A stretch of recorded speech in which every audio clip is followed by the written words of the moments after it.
Guilt is a useless state of being that serves no one. Be your very best, strive to be better, and forgive yourself the rest. Guilt has become what I think a disease in America, particularly for women. We're guilty about everything. I will never forget watching an interview with Sheryl Sandberg on 60 Minutes, and she said, "Oh, women feel guilty all the time. I felt so guilty I wrote a whole book about it." And what really bothered me most was this notion that there was just this cultural expectation that women are supposed to feel guilty and less than. Like, I'm not doing my job well enough because I'm at home with my kids, or I'm not a good enough mother because I've got a job. And all of this guilt is useless. It serves absolutely no one. But how do you stop feeling guilty? How do you just embrace, you know what, I'm doing my very damned best, and that's got to be good enough?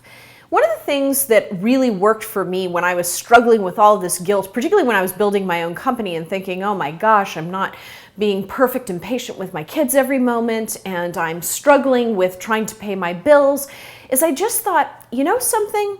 I am doing the very best I can in this moment in time.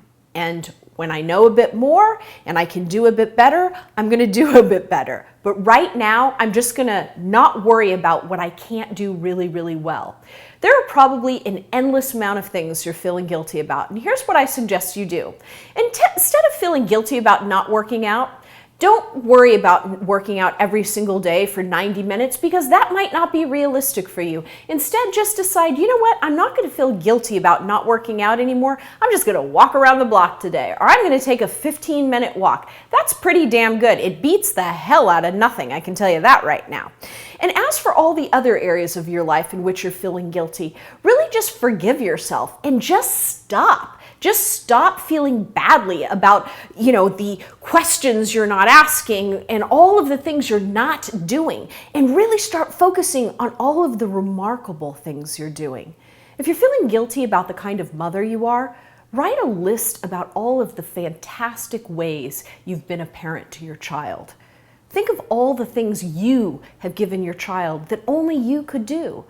When you're feeling guilty about your job, think about all of the fabulous ways you have served that organization and company, and really focus on that. We know, by the way, from social science, not life according to Anne Marie Hoftelling, that if you sit in the good stuff, if you focus on that stuff, you become more resilient, you become more positive, and you become stronger. So that's really where you need to place your focus. The next time you feel guilty and you say, I feel so guilty about fill in the blank, I want you to say instead, I feel so good about, and say the opposite. And figure out how that changes things for you, how that changes things for you in your head and in your heart, because it's then that you're going to be free to go and do some amazing things.